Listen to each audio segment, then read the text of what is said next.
These 3 clips were shot with a professional camera, an entry-level mirrorless camera, and the latest iPhone, and they all suck. Because if you don't have the proper lighting, it doesn't matter how much money you spend on your camera, your lenses, or the latest and greatest phone. Your footage simply isn't going to look its best. But the good news is the lighting is super simple, and you can get your video to look great whether you have 1, 2, or 3 lights, which is called 3-point lighting. That's what I'm using here. And the first thing you want to do is turn off every light in the room. You want complete control. And I added background lighting so you can more easily see the separation. Now it's time to add a key light, which is going to be the primary source of lighting for your subject. There are a lot of great lights on the market with different features and at different price points, but today we're going to use the Zhiyun Modifieres G200, and thank you to Zhiyun for sending us these lights and for sponsoring this video. So in terms of the position of the key light, I like to have it somewhere between 30 and 45 degrees to my right or camera left. And the exact angle really depends on how much of the face you want the key light to hit. Now the Modifieres G200 is a COB or cob light, which stands for chip on board.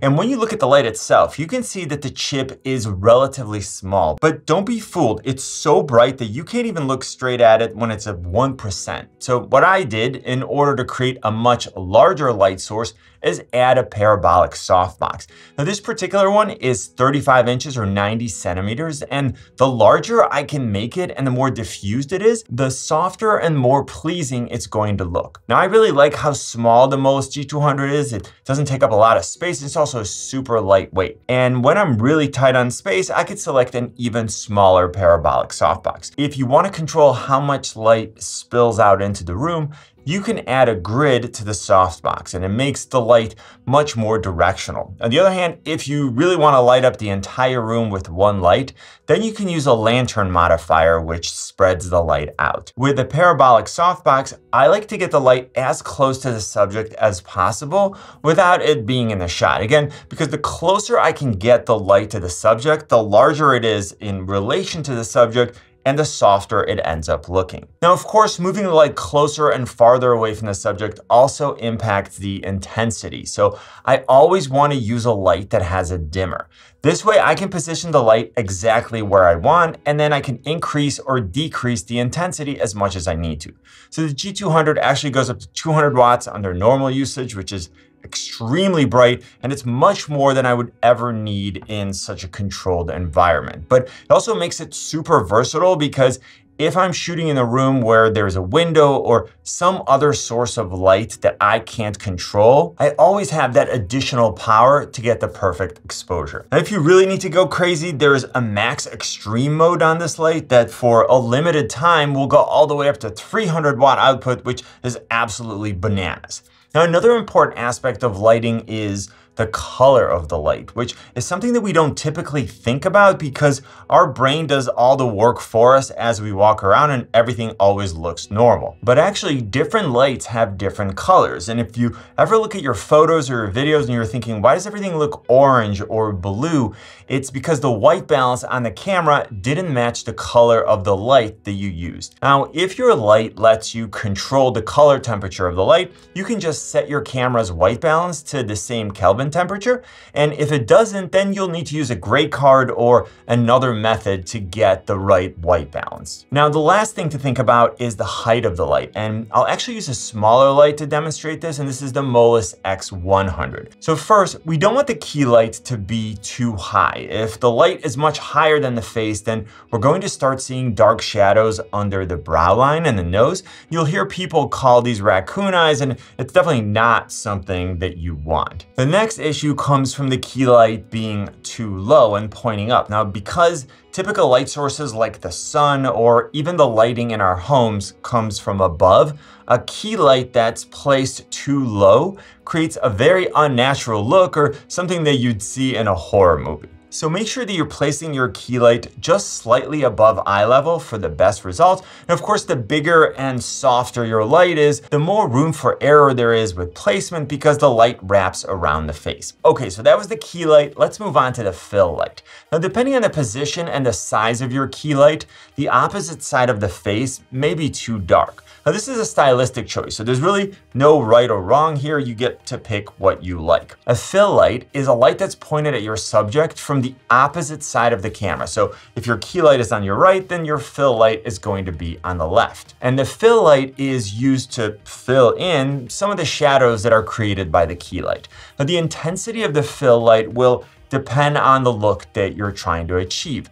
I like to have just enough fill light to show more details, but not so much that the face loses dimension. If you add too much fill light, now you're matching the intensity of the key light and you'll get a more flat look. Now for this particular shot, I used another Molis G200 with a smaller parabolic softbox and at a much lower intensity. Now one more tip that I want to give you is that if you only have one light, but you still want to add some fill, you can just use a reflector to bounce some of the key light back onto the face. And you can move the reflector closer or farther away from the subject to increase or decrease the amount of fill. Okay, so we have a key light and we have a fill light, but we want to separate the subject from the background a little bit. And for this, we're going to add a third light, which is called the backlight or the rim light or a hair light. The third light is positioned behind the subject and to the side. Personally, I like to have the rim light opposite the key light, and if I only have two lights, sometimes I just do a key light and a rim light. So that way I can add dimension to the subject and I can create a highlight on the opposite side of the face.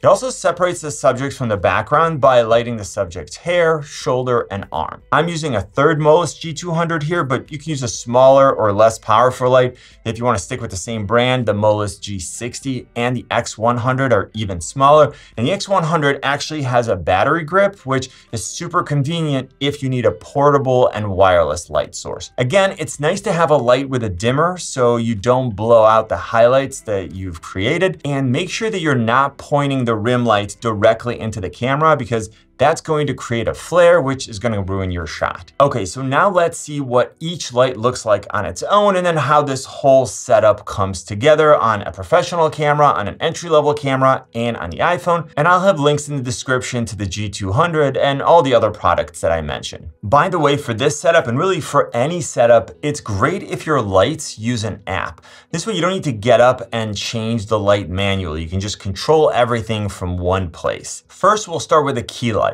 You can see that it's properly lighting our subject, it's wrapping around the side of the face, it's creating a soft and pleasant look. Next, let's look at just the fill. You can see that it's a lot less intense than the key light was, and it will just help us soften the shadows on the opposite side. Finally, let's look at the backlight. You can see that it creates a highlight on the side opposite the key. It also adds a nice effect to the outline of the subject. So here we are with nothing lighting the subject, and we're going to go ahead and add the key light, then the fill light, and finally the rim light. And now in the opposite direction, let's start with the rim light, add the fill, and finally the key. And remember that I mentioned that if I only have two lights, sometimes I just go with a key light and a rim light. Now, here are the before and after with the professional camera, the entry-level mirrorless camera, and the iPhone. Let me know if you have any questions. Hopefully this video was helpful. You know what I always say, buy it nice or buy it twice. Good luck and see you soon.